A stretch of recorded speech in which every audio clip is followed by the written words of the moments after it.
যায়। রামধনুর 7 রং আগেও তো দেখেছি, কই আগে তো লাল হলুদ আমায় এত রাঙায়নি, এত রঙিন লাগেনি।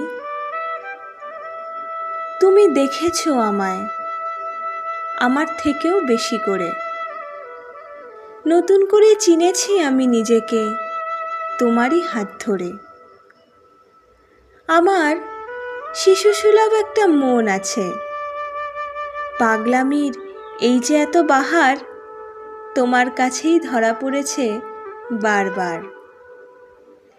শিশির বিন্দুর মতো খারাপ লাগাগুলোকে কখনোই অবহেলা করো না। আমার আবদারে কোনোদিন বিতৃষ্ণ হতে দেখিনি তোমায়। জানো, এত আবদার যে করা যায়, তুমি না এলে